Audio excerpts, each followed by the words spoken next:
Hey Soul Tribe, it's Kate and Carrie. We are so excited to have you hear this new episode. Please review and subscribe at the end. It's free and it helps us keep spreading our message to you, our awesome listener. Thanks so much and enjoy the episode. Hey guys, welcome to another episode of the Soulsessed Twins with Kate and Carrie. I'm Carrie in California. What's up, guys? It's Kate in New York. This is another episode of Soulsessed Twins. We're so happy to be here with you. And we got such good feedback on our previous episode about the truth about alcohol. And we really honed in on the alcohol industry and really the lie that they love to spin and to tell, that although yes, of course, at times drinking is fun and alcohol is fun, but they always fail to mention the negative repercussions of alcohol. And you guys reached out to us, and not surprisingly, but a little surprisingly, we're really interested in wanting us to talk about, is alcohol really bad for us? What are their benefits? What are the pros? What are the cons? And honestly, until this episode, Carrie and I have been sober both same day for 18 years, January 4th, 2005. And for 18 years, up until this point, I have never done research on alcohol to see if it is bad for us, really the neurological part of it, because I already knew it was bad for me in the terms of it wrecked my life. I just didn't need any more evidence to it, but it is really interesting. And I think, has been told by you guys to us, is that it's such a hot topic and that people are concerned and questioning, alcohol and their relationship with it in their life, and what are the negative effects of it when it comes down to our physical self, our mental self, and obviously our spiritual self. And Carrie and I really just did such great research on this, and I have to say, I'm kind of blown away by Me too. how unfortunately negative alcohol is on us as a human. Yeah, and what I wanted to say too was, being sober, obviously we had a problem with alcohol, right? And had a bad reaction to it in a more extreme fashion. So to us, we knew that it was bad for us. And we knew that it was bad for people who end up having, an alcoholic problem and things like that. But what I'm learning now, and what Kate was saying of really researching it, is to find out that it's, sorry to say, but really not good for anybody. It's not just bad for the alcoholic. It's not Mhm. just bad for, a person that could be an addict and, consumes it too much and all this stuff. It's really has health consequences for the average Joe. And that's what we're coming across and coming to find, where even just regular friends of, people I know are like, God, I should stop drinking. If they hear I'm sober or whatever, it's like, God, it fucking wrecks my life, or, and they're not alcoholic, they're regular drinkers. So it is fascinating. The research we've recently just done the last few days is like, wow, what is this stuff? Right.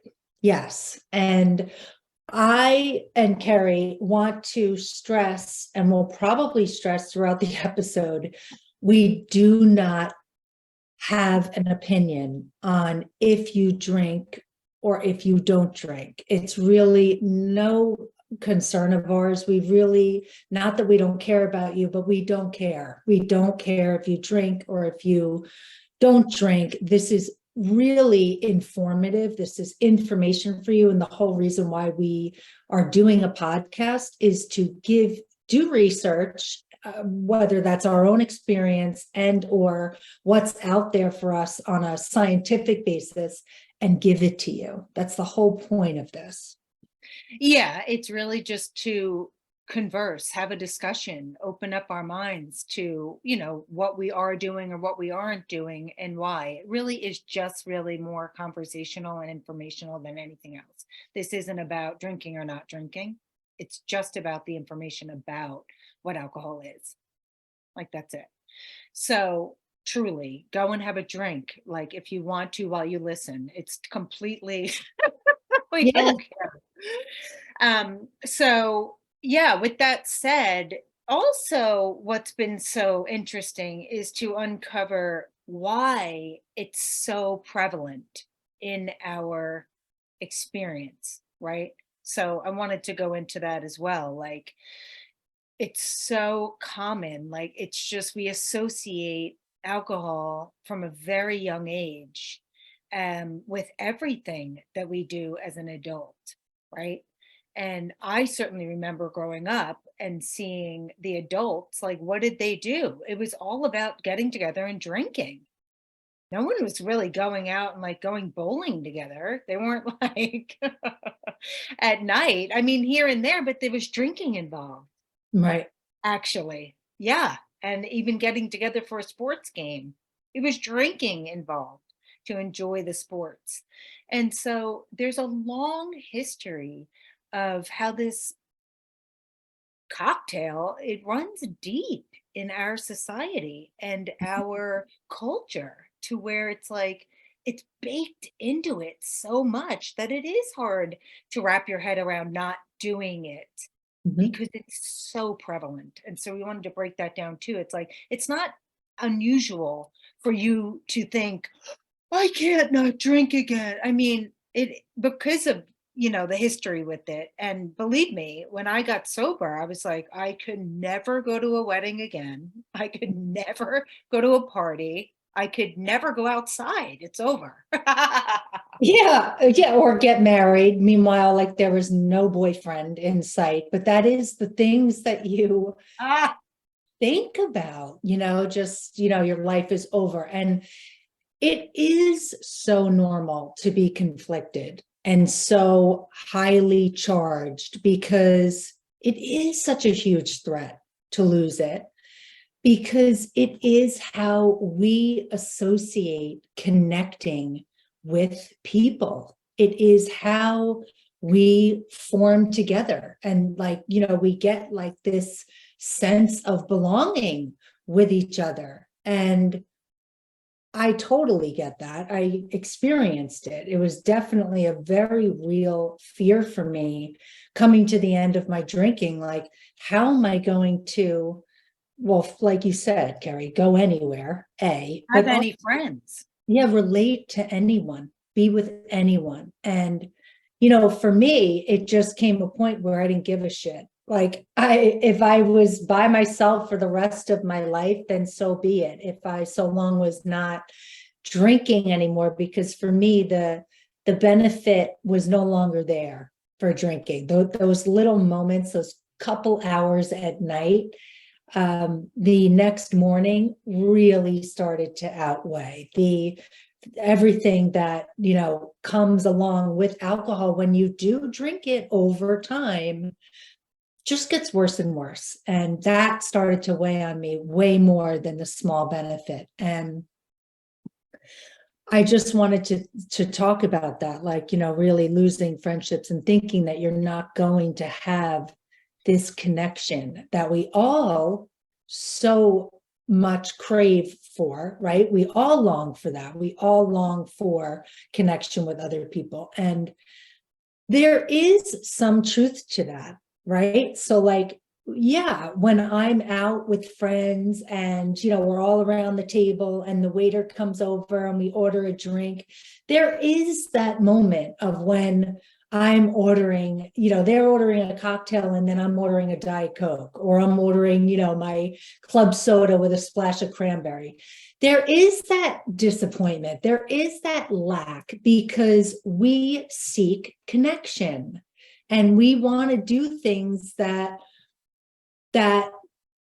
bring us together, that we indulge in things together, and that is the part of what's called oxytocin. So what Carrie and I are going to be talking about too is really this, the how the brain associates with alcohol, and what it actually, we think it's just a drink, but it's not. It is neurological. This is about what goes on and what gets released once we start to drink. It does. And oxytocin is a chemical that's released when to bond. It helps us connect to people. It helps us, bond together and connect. And so there is that moment of not having that feeling, but you have to know that there are other ways of bonding, of connecting, of getting the oxytocin with friends and loved ones and whoever you're with. Yeah, and honestly, like doing the research and listening to other professionals and, PhDs about this stuff, it really truly is conditioning. It truly is. We're trained and conditioned to think the drink is the connection.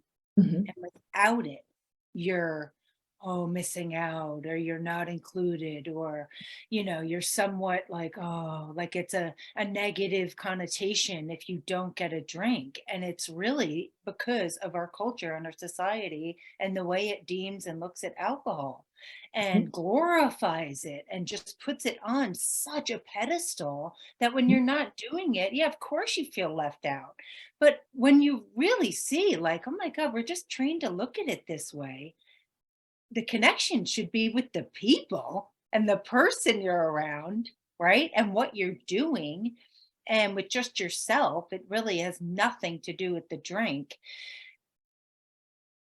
That's where the feeling left out and all that stuff and lonely can dissipate, because you realize, wow, this is such a conditioned way to look at things, right? And a way to look at it.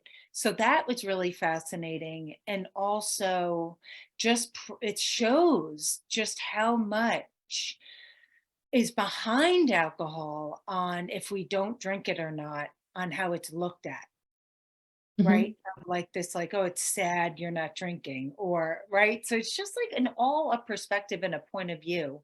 But the something you said is so interesting, that it creates these chemicals, oxytocin, dopamine is actually huge for alcohol, Mhm.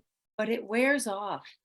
And it actually is something that you get a build up. At first it feels good, but then it does less and less and less. And so that's what the sort of hook is with drinking, is you think it makes you feel good, but then there's so, and it does, but then there are so many ramifications and consequences that come along with it, because chemically it starts doing the reverse. Yes. And, you know, yeah, when you when you really look at this stuff, there is no question that alcohol is a social lubricant, that it does feel good. Obviously, that's why we keep doing it. But what we're starting to get at and uncover is that it's what is released in the body, that once we drink alcohol, is what we are actually craving, is those chemicals, those feelings. And, like I said, the oxytocin, when released, that connects us, that bonds us. And then there's that feel good feeling. When we drink, we've all felt it. We all feel it. And that is the dopamine, and that is the serotonin that is released, that big, relief, and that release of in us that, really does feel really good. But doing this research with Carrie and this podcast and this, neuroscientist is incredible. Dr. Huberman. He is like incredible. You have to check him out. He has the podcast called the Huberman Lab, and it is fascinating. And we are by no means doctors, neuroscientists.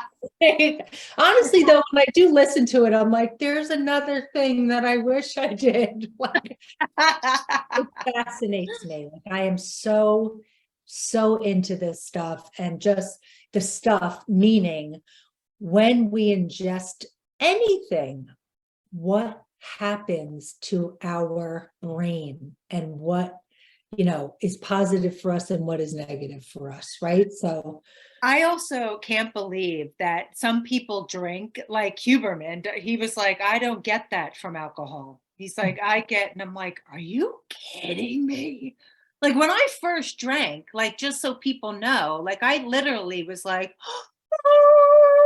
like the angels were singing, and I was like, oh, this is how I'm gonna live. This is it. Where has this been my whole life?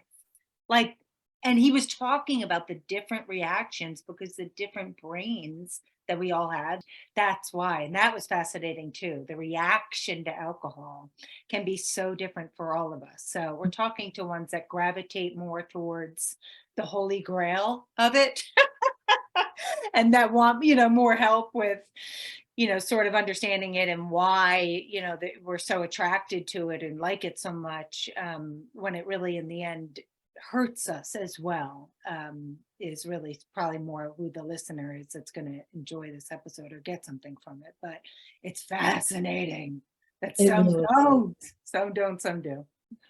yeah, but that some do and some don't. What he really focuses on is when he calls someone, who chronically drinks, what do we think about? We think about somebody that is literally without a bottle, like all day long, sleeps with the bottle of vodka, like, is drinking all day. And it's surprisingly not. A chronic drinker is someone that will have a drink a night. And whether that be every night, a drink or two every night, or it's accumulation of, you're having your 7 drinks on a Saturday night, or you're having the 3 drinks on Friday and the 4 drinks or 5 drinks on Saturday, whatever, it doesn't matter. It's just that amount every week is a chronic drinker.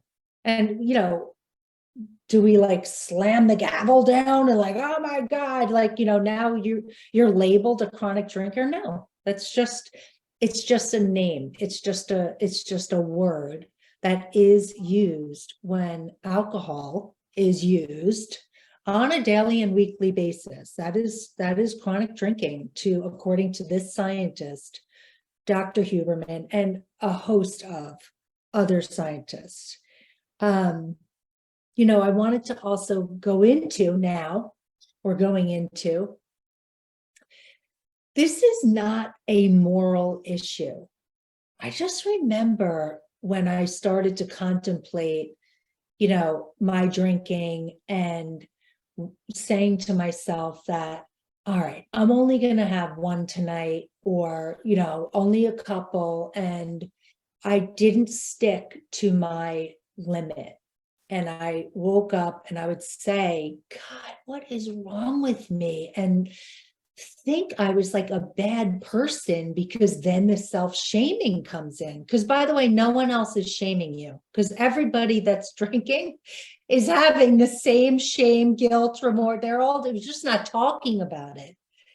And so I started to think like, God, I'm a bad person. Something's wrong with me. And it has nothing to do with that. This, again, is not a moral issue.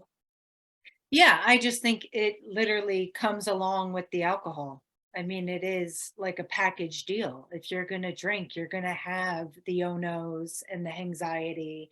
And actually, with Huberman pointing that out, which, Kate and I had already known to some degree, but to hear it from a doctor who's done extensive research, really confirm it, your chemicals, the chemicals in your brain are getting altered, and the hormones in your brain are getting altered every time you take a sip of alcohol.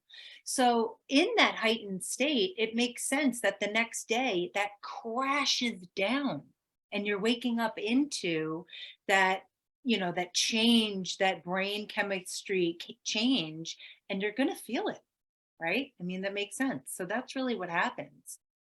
Yeah, I mean, he calls it neuroplasticity, and that's how the nervous system can change in response to experience of substance, of, X, of a donut, of, obviously alcohol. And yeah, over time, when we do ingest this for that feel good moment, over time, when we ingest alcohol, Carrie had, alluded to this just earlier, and we're going to constantly kind of like repeat ourselves because it is intense and it's a lot. I mean, you listen to that podcast with Dr. Huberman, I mean, your head will blow off, but it's so interesting that you'll stay and you want to listen to it. If you do, if you don't, you don't. But it is amazing that, the longer that we do ingest alcohol and drink over time, is that feel good moment lessens. And that's why we do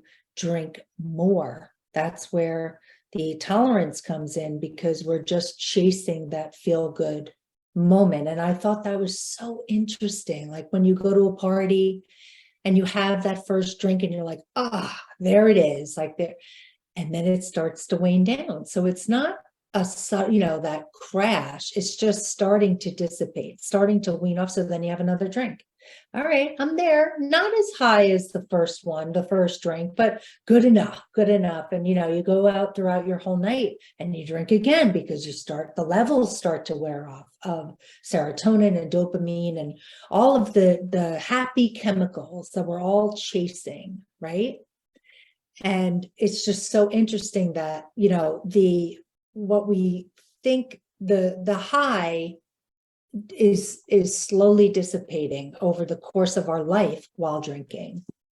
Yeah, for sure. And I thought it was really interesting too that he said, the first couple drinks are the ones that will release the chemicals, and then you keep drinking because they're lowering to try to get it back, but they do not come back. Mm-hmm. So people just keep drinking, think it's going to come, and then you're, in a blackout or or pass out, because Mm-hmm. it does have, Or drunk, or yeah. just drunk. Yeah.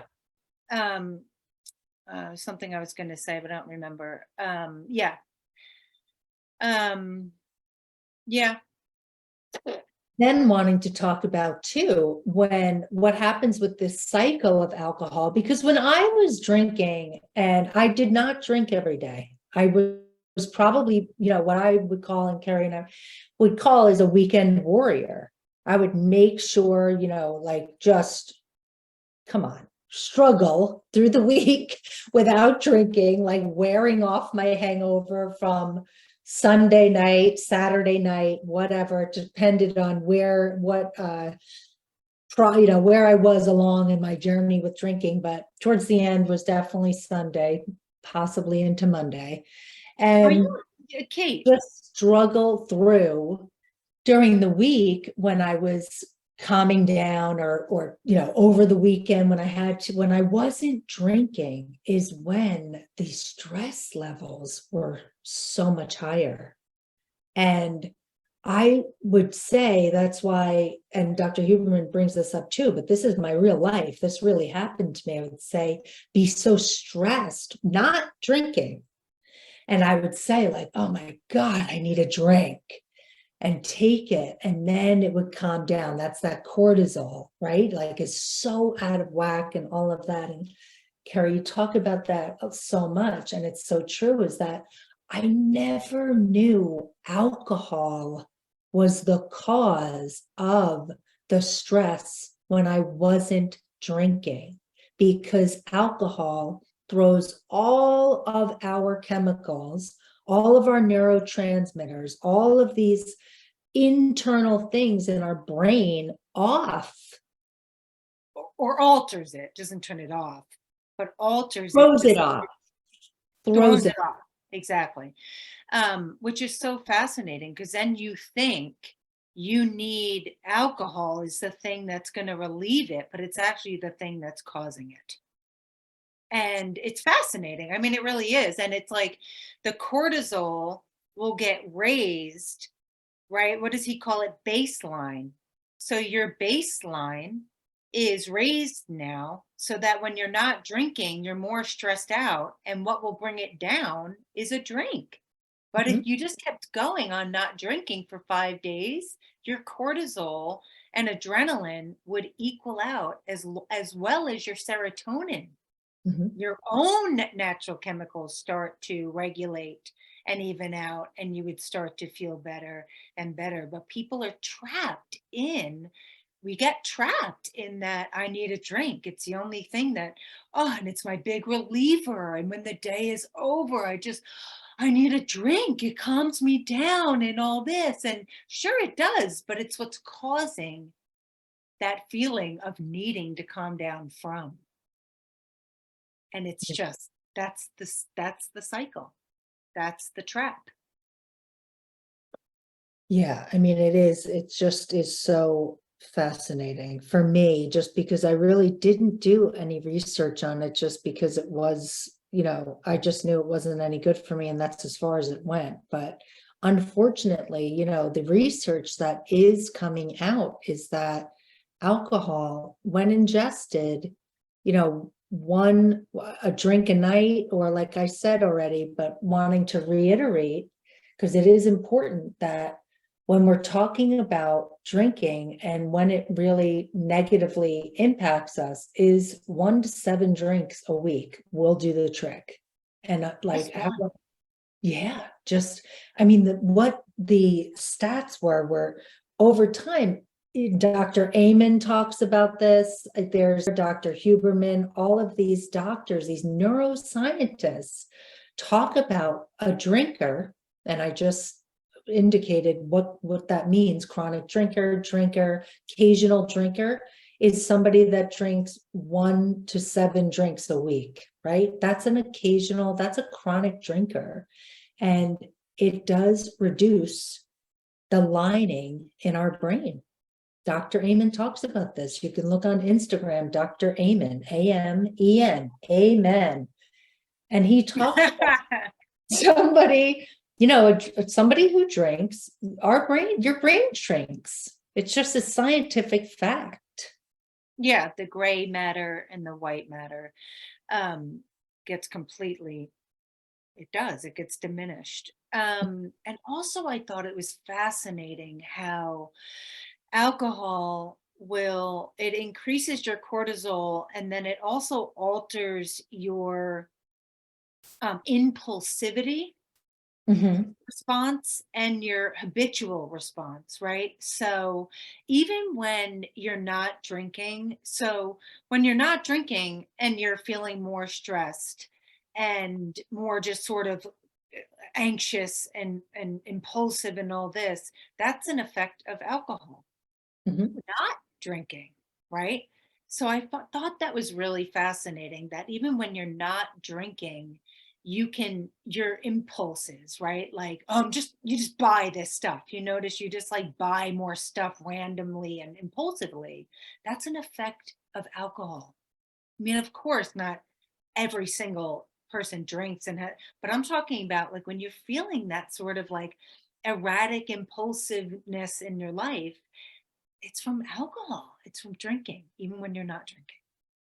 Yeah, you don't have that ability to have a pause button as you would when you're not drinking. And that quick to, click. You're not thinking it through. You're way more prone to just do it, just sign up, just, buy the thing, do the thing, all of that. It is from drinking. And it's reminding me too of why we're so irritable with our kids, or why you're so hair trigger angry, or you can just blow up and all this. Your patience is just whittled down to Mhm. basically, you don't really have much. That's from alcohol, that's from drinking. And I do know a lot of people know that, but it's just really hard to wrap our heads around because, like I said, it's so prevalent in our culture to, normalize it and Mhm. make it just like this great big thing that, it's just become this enormous fucking thing that we all, should do, basically, right? It's like if you don't, it's like, "Ooh." So it's just so interesting. We're all like really force fed that it's this thing that we all should do, and from a very young age. Forgot what I was going to say, so go on.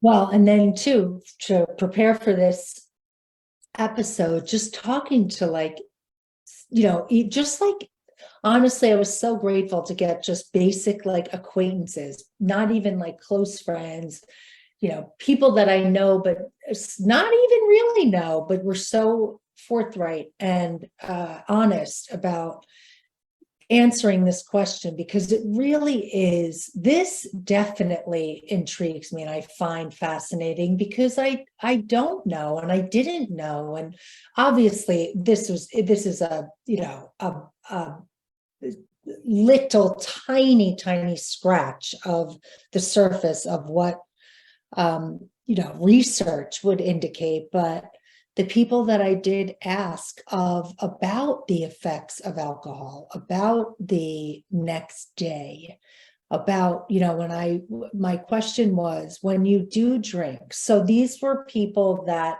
are not known to be alcoholic. These are just drinkers. These are the guys that I'm talking about on this episode that, drink occasionally or would drink, again, weekly.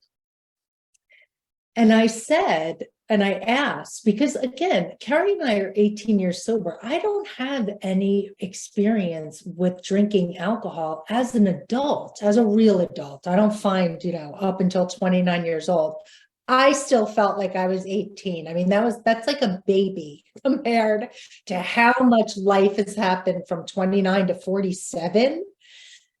Well, Please. plus, yeah, because we weren't adults in the slightest. We were fucking dead drunk and So nothing adult about us. there was nothing adult, having a lot of growing up to do. But let's just even say there was no marriage, there was no children, there was no real, steady anything. So I don't have experience with it. And I don't have experience with how adults talking to each other talk about the next day. I certainly remember in high school calling my girlfriends, or them calling me, and like, where's the car? Oh, like I get that, but like what happens now at, in our 40s, in our 50s, all of that. So I had asked the question, when you drink, do you get, when you wake up, the guilt, the remorse, the oh no's, as Carrie and I like to say, and I'm sure you've heard of every, million different ways to Sunday, that the regrets, that all of that too. And maybe, I mean, out of the 7 that I spoke with, 1 said, no, not really.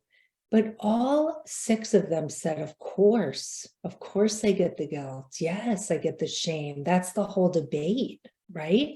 Yeah.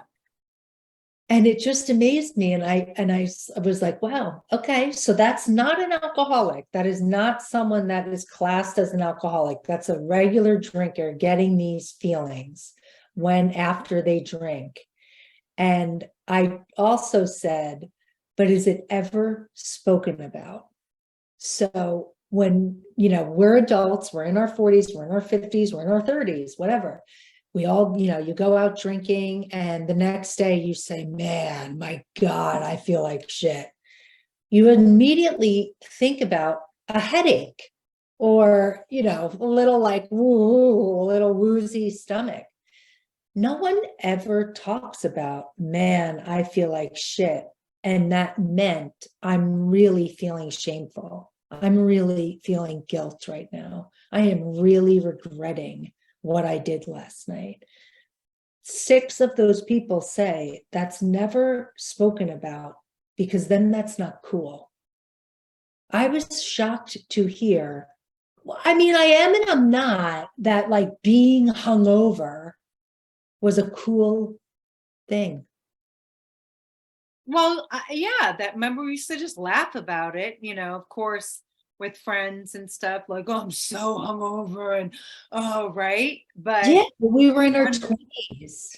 right. And so I remember hearing people saying that recently in their 40s of I'm so hungover and and just like laughing about it and going on. So it just still continues up until I guess however old you are.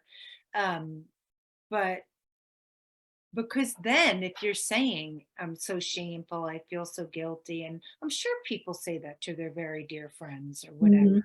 Mhm, mhm, um, but on a whole, it's not like the main thing that, people say, I'm so hungover, like in public to friends and stuff, but they're not saying I'm really shameful right now. mhm, But because then you'd have to do something about it. And it would sort of pull back the veil on alcohol. mhm, And it would bring up a big discussion like this one. And people don't want it to go away.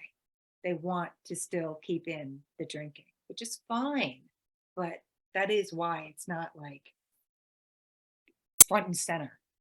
yeah, and I think that's what the wrestle is just this, you know, because you have that moment of relief and release, and maybe this will educate you that, you know, you wouldn't be that stressed out to begin with. You wouldn't be that agitated to begin with. You wouldn't need to reach for something to begin with if you weren't reaching for it to begin with. If you never had it, it just caused everything to be so elevated. And I am also here to say that in the beginning, those moments of, going out and you're when you're ready and you're ordering the Diet Coke and your friends are ordering the cocktail, it's such a small price to pay for what comes with not drinking. And now, like my friends that I go out with, when I order,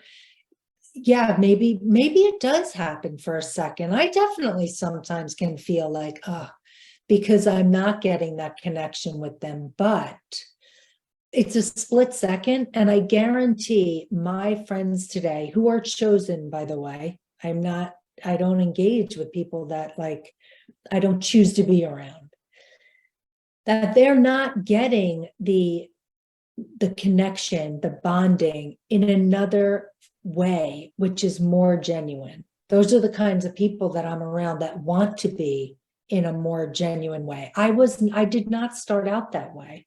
God forbid I talked about anything honest, anything but that.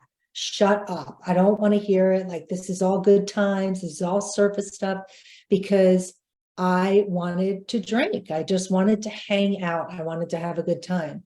But I promise you, if you're thinking about not drinking and feeling that big like war going on within you, that dissipates.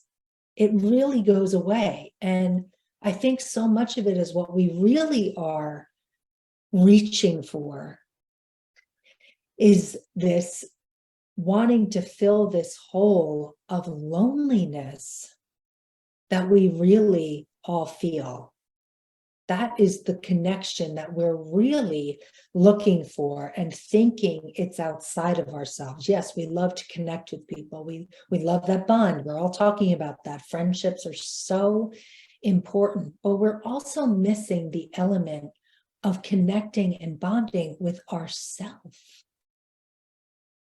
It's Yeah. so very vital. And I think COVID friggin' wrecked us because of this too, is that we are just, we're just so now used to just reaching outside of ourselves. But I really do think what we're drinking over is this loneliness, to get loneliness from away from ourselves, let alone other people. I think that is what the real reach out is for, is us, is ourselves. Yeah, I agree. And I think that, you can't find yourself in a bottle.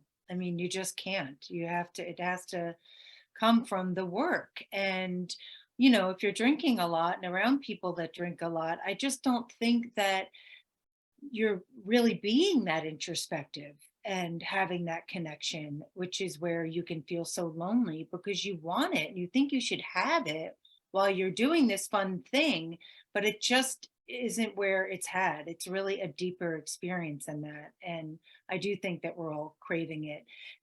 And how to have it is to go deeper, right? And not be surface and talk about this stuff and realize friendship is even better when it's authentically able to be open and honest and really connect on these levels that we all really truly need, which is, hey, I'm just like that too. You too? Oh my god, fuck, I was feeling like that. Wow.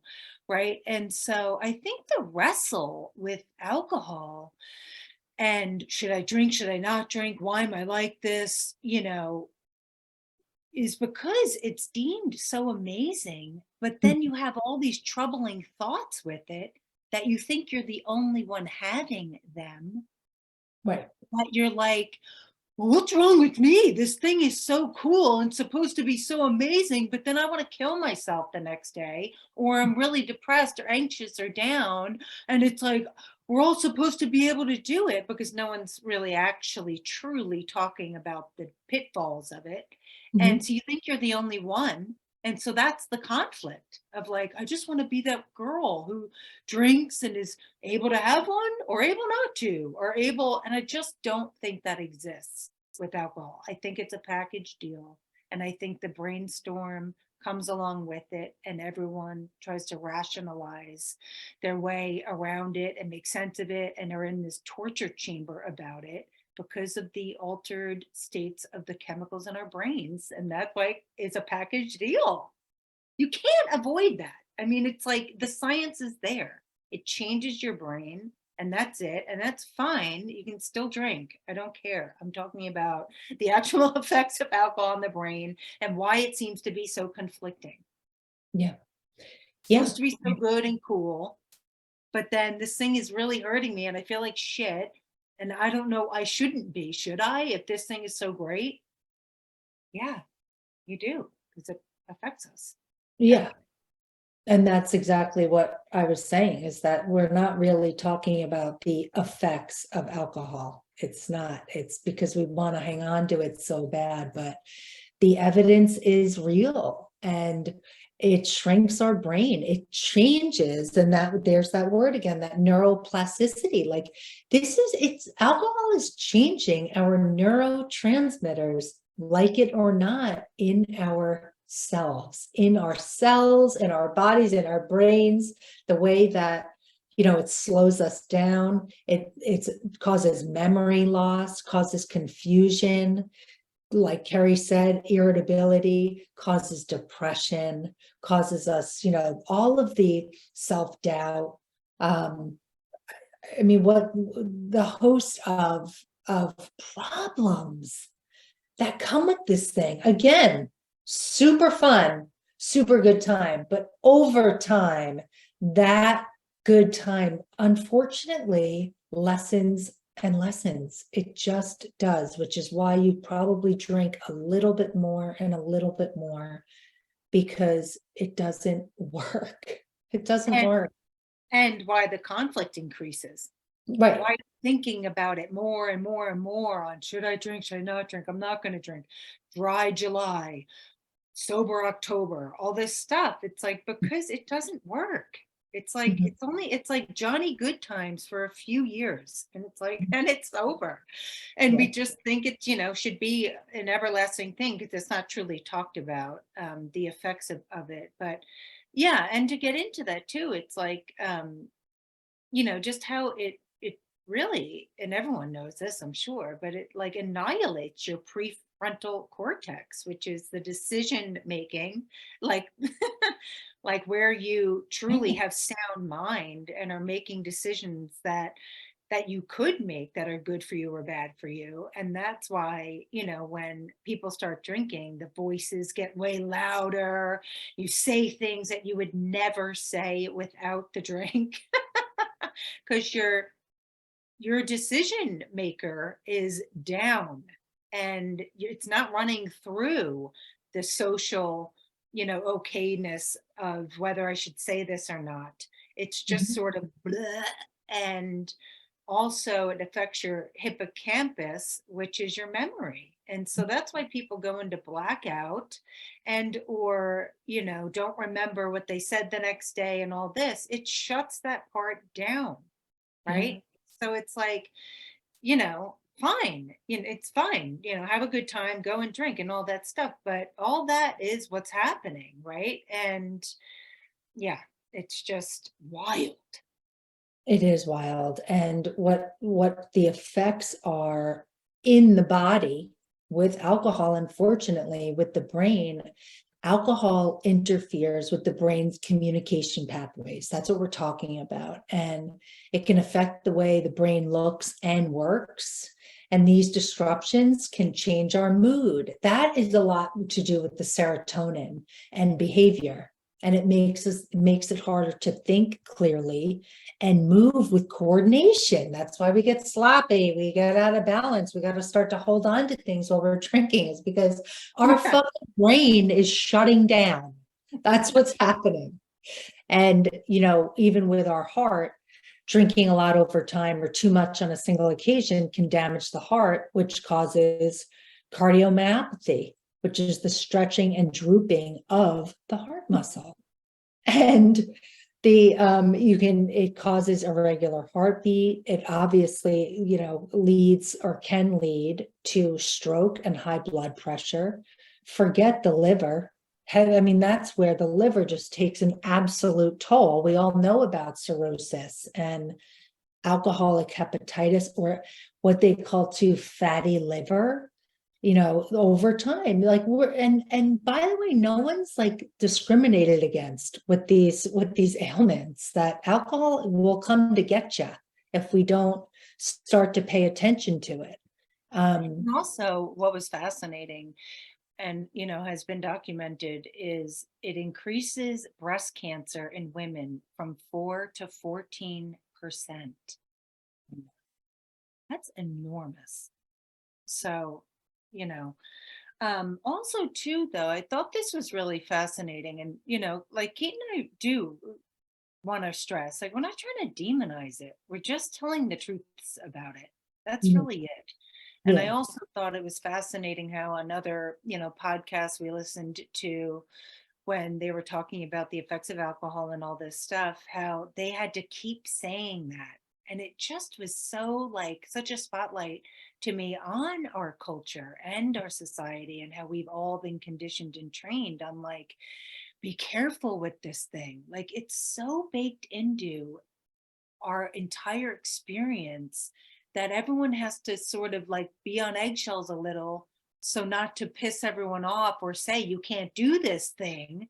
You can, and that's fine, but it is poison. It is a toxic thing. It is poisonous.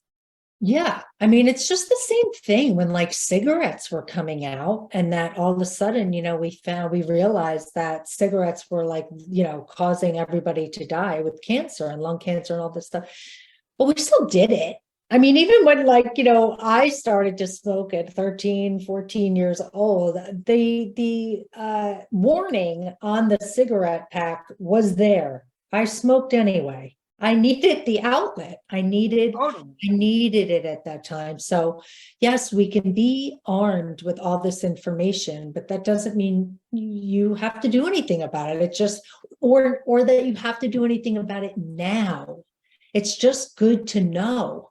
And yeah, I mean, that really was alarming about the breast cancer. And Dr. Huberman talks about that too, but I also saw it in the National Institute on Alcohol, niaa.nih.gov, if you want to go, and we'll put it in the notes further into it about all the ailments that the body experiences when we drink too much. And people who binge drink, that's those who consume 4 or more drinks for women, right? And up to that could be in one sitting or in a week, have modestly increased risk of some cancers. And that's estimated, 4 to 13% increase on liver cancer, breast cancer, colorectal cancer, head and neck cancer. I mean, honestly, the list unfortunately goes on.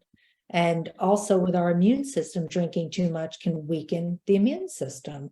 So Yeah. that also targets our bodies for, easier to pick up diseases. Yeah, because alcohol, I mean, let's not forget you use it to kill, to clean stuff, to kill bacteria, to, if you have a cut, what do we do if you don't have hydrogen peroxide, or you throw alcohol on it to kill all the germs? And so when you're ingesting it, it's also killing the bacteria in your gut, Mhm. right? Good or bad. And so that obviously has an effect on our health and our body's ability to, kill diseases and flus and viruses and all that stuff when they're happening. And if you're consuming too much alcohol, it just is, incapable of being able to do it because it doesn't have it anymore. I also just really found the liver part right here is That's the killing pain. me. And it was my enlarged liver going on, because listening to Huberman too, he says alcohol, it really is a poison. When you're drinking it, it goes into your liver, and your liver has to convert it to another, actually more poisonous compound that then gets converted again into, some way to be able to eliminate it and used as energy, right? That's why we get louder, we start singing and dancing and all this stuff. But the poor liver, it's like he said, like, and I know we all know this, but it goes into like overdrive, like, Mhm. and that's why it wears out. That's why it's the quickest thing to wear out, is because it's like running marathon after marathon after marathon, and you can only run so many marathons, especially in one night. I mean, yeah, because the liver is the first thing to start to work And on that's that toxin, unfortunately, it is, it's a toxin. So, you know, I just wanted to also then say, like, what I was so afraid of, which was not drinking. And like, how do you live a life without drinking? This is like absolutely bananas and nuts. Yes, in the beginning, it's hard. It's a change. Of course, it's going to be hard. All of that. It's new, it's different, it's totally unknown. And I I have to tell you, and I'm here to say 18 years later, the thing that I really was chasing for, what I realized in a bottle, is what I experience today on a daily basis, stone sober. And it without. without it, stone sober, just without drinking. Over time, you really do get to this place internally of just being at such peace. Like, I always remember just being at such war with myself, and not even about questioning the drinking, just at war with myself. Everything I did was just this questioning, and always doubting myself, and just never at peace. And today is just such a different life. I think, like I said, it's just like what I was yearning for. I experience, it's my existence today is without alcohol, is just this What you natural. want it to be. Yeah, it's what you want it to be. It's just like this natural elation, just like, and I'm not saying I'm flying high all day. It's not. No, you know what it is though? When I do say natural elation, I mean grounded. I mean, I am stable. I am clear-headed. I know who I am today. I ask myself, does this work for you? What works for me today? I don't seek it elsewhere, go outside. I mean, it's just like the biggest drink that I could ever take is living sober, but Mm. not like, I could not imagine drinking today, just zero, where all I could ever imagine was drinking. So it does flip. It does change. It really does. And I will say it's way better than a life of drinking is a life of sobriety or not drinking, whatever. Yeah, I mean, I also think too that the body is just so intelligent, right? So if something is making you throw up, if something is making you depressed, if something is making you so anxious and in this conflict and this drama, your body is not lying to you, right? Like we're trying to override the messages and just say like, no, I don't know what's wrong. Just I'm not doing it right. And if I just, we're constantly just trying to make this thing not so. But the body, the mind, the soul, it is telling you clearly this thing is making you sick, right?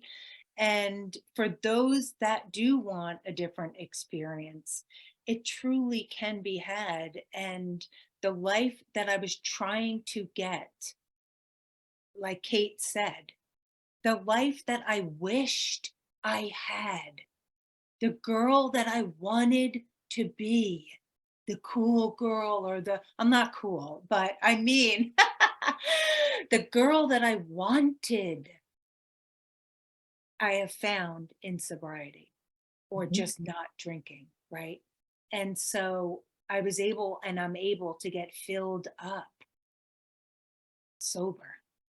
mhm. And it's just so profound because I never thought I'd be happy. I mean, I've said this before, like just with my son, having actual connection that we're all craving so much because you have it with yourself now Yep. to be able to have it with others. And Yeah. it's like the serotonin, the dopamine, all that stuff is tenfold because it's naturally occurring on its own and it's Mhm. actually more available and more there immediately when you're experiencing love or whatever and in immense amounts, don't you say? I mean, I feel joy and gratitude I never knew was possible. No, I mean, like I say often that, I came into sobriety, not even understanding. Like, I literally asked Carrie, like, I just will never forget, like, you know, saying like the serenity prayer and looking over and being like, what is serenity? Yeah.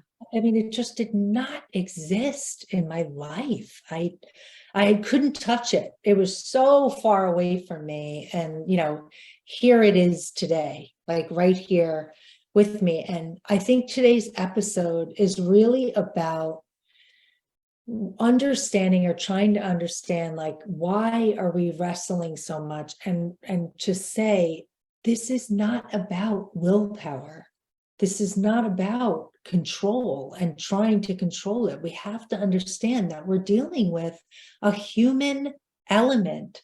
There is a human being involved that is taking in this alcohol, and the alcohol is then secreting out chemicals and changing our chemical makeup that we have nothing to do with.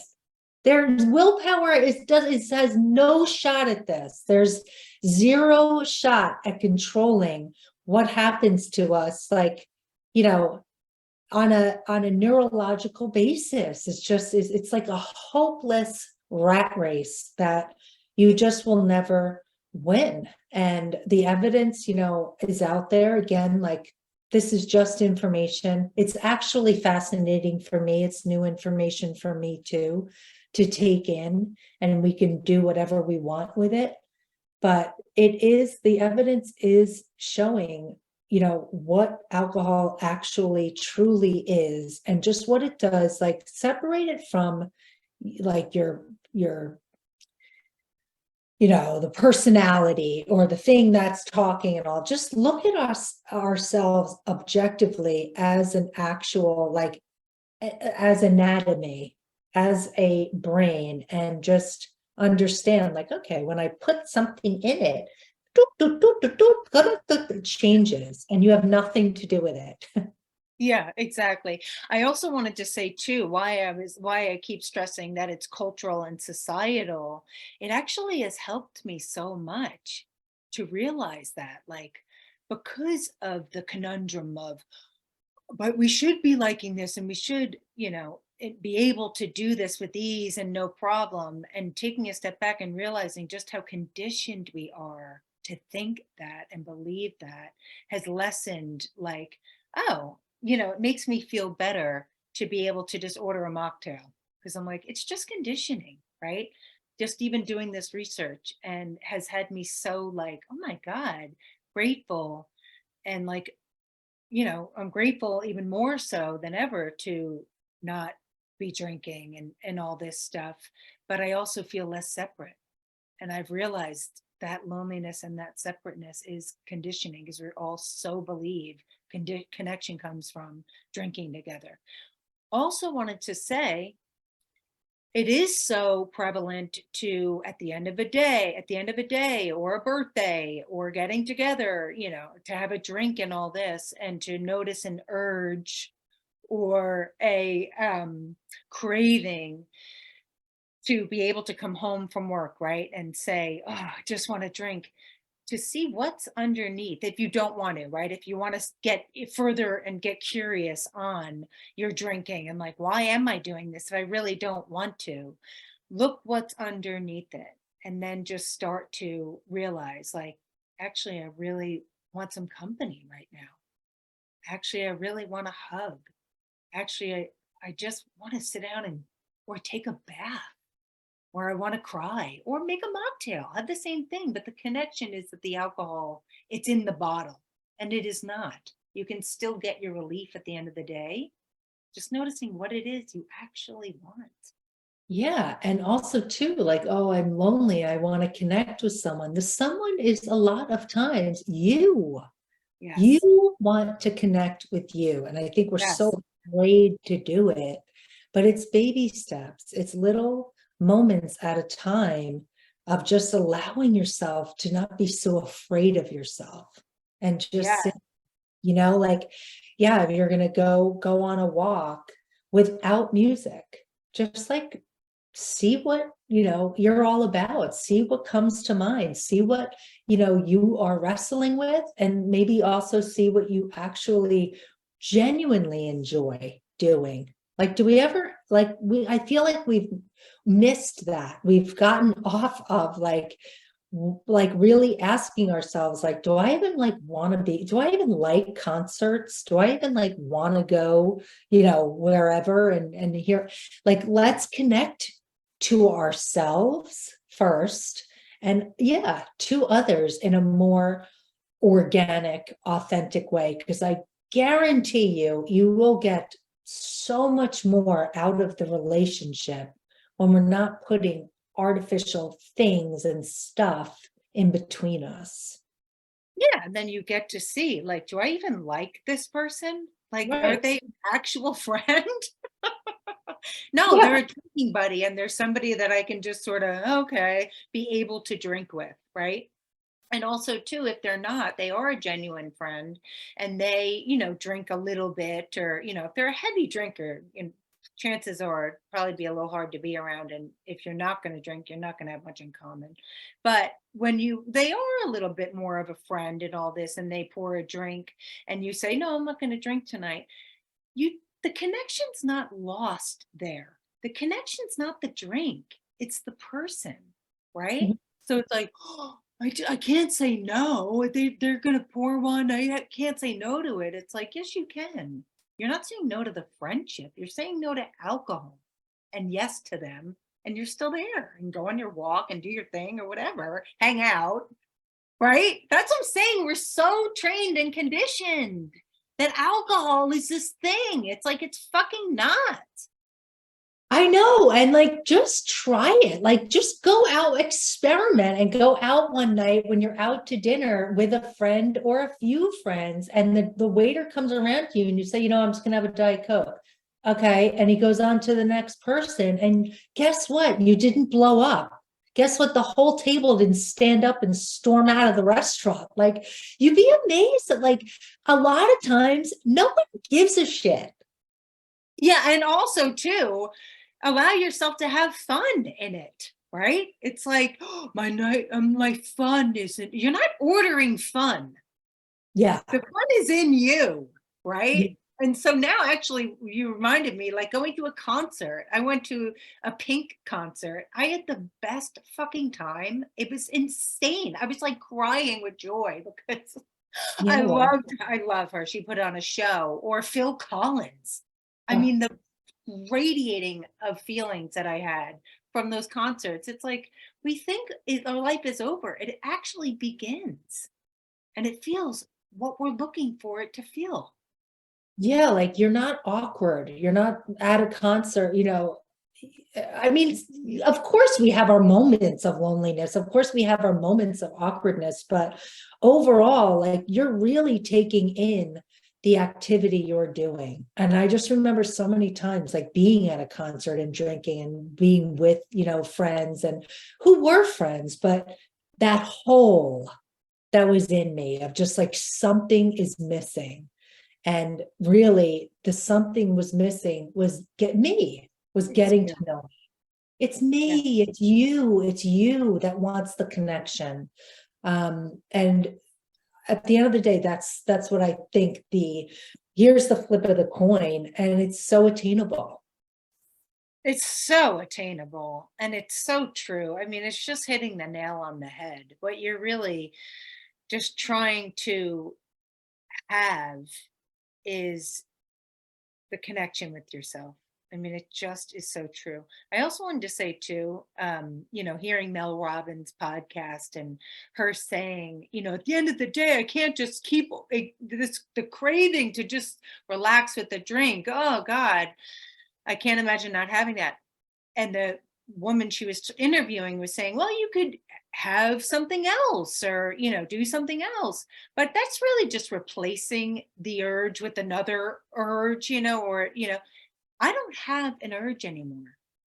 Time of day it's not part of my life anymore. I don't think, oh, it's 5 o'clock. Oh, it's only to pick someone up or to make dinner. It's not to drink or Or not drink. It goes away. I do not have the urge anymore. That does go away. million percent. Like right now, it's 7:30 in New York right now, and we're sitting recording. I'm not like if I were drinking, it would be like 5 o'clock, like it's over. And nothing happens after 5 o'clock. Yeah, Nothing.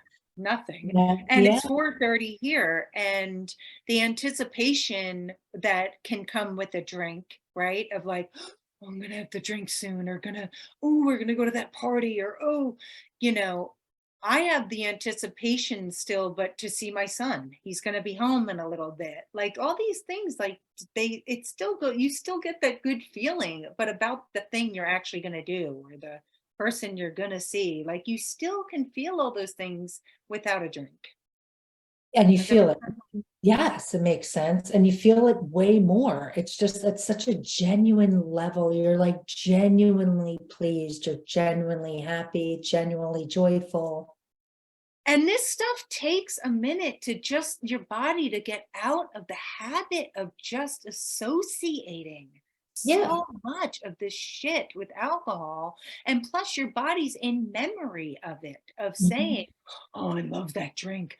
Oh, drink at the end of the day. Your body, that's a literal tape in your brain going off, right? Mhm. So you can stop it and go through the motions of, letting it play out and not having it and getting it annihilated. Yeah, it's just, like just reworking your life, rewiring it, of just without it. And it's very doable. Like, of course, in the beginning, like I said, that in the beginning, of course, it's tough. Of course, it's unknown. You don't know it. It's like, just standing naked outside of your house. Like, yeah, it does. It's like, what? But over time, it's all you become. It becomes just, it's beyond comfortable. I can't explain it other than like, it's everything you think that you're getting from the donut, from the drink, from the shopping, from the sex, the gambling, all of it. It's so beyond that. That is like such an artificial sweetener where not drinking and going after, a life where you're not abusing anything you can't imagine the fulfillment of it. I don't know what else to say. I mean, it's just, I hate how, society and alcohol and all of this stuff is just so ingrained in us, like you're saying, and just so fucking hyped up. And it's a bunch of BS. You have everything you need. You have everything. Get to know it. Get to know you. And that conflict is yourself wanting you to tune in. It's like, hey, it's like, what about me? Right? It's not out there. It's in here. Again, though, we don't care if you drink. I know. But you know what? No, if people are in conflict about it, it's like, I do care if it bothers you. It's like, there is another world. It's the world you're looking for. It's the one that you want, that you're in conflict about. It exists, and it's on the other side. And we're here to tell you that.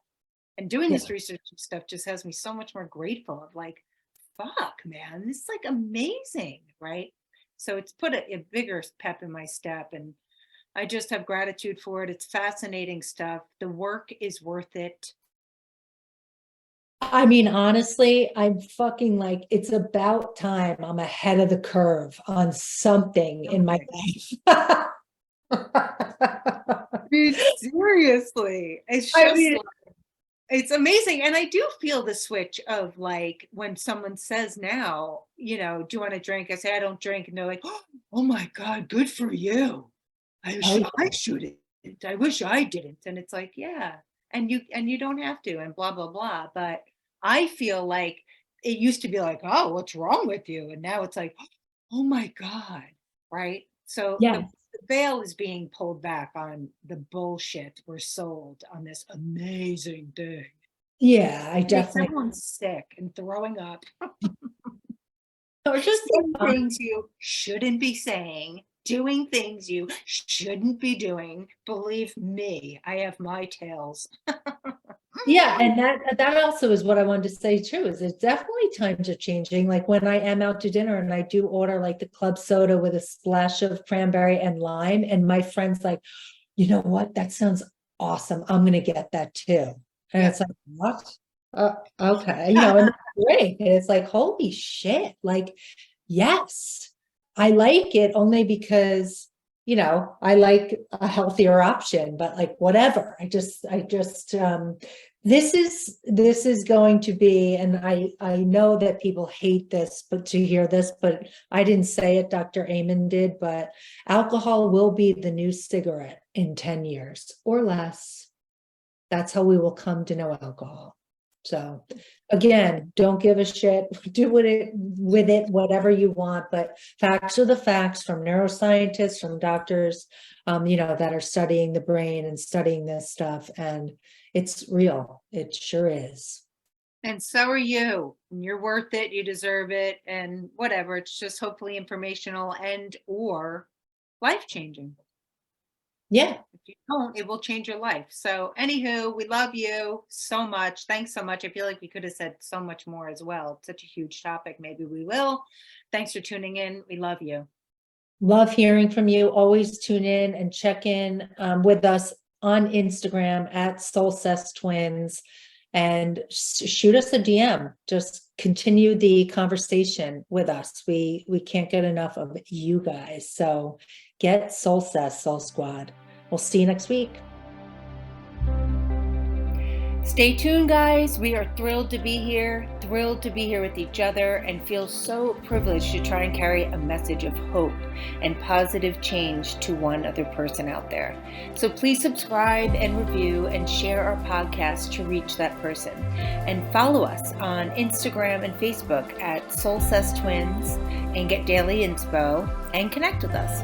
Let's build this community together. 100%. So come back next week and we'll see you then. Get soul-sessed with us, Soul Tribe. That's it. Bye, guys.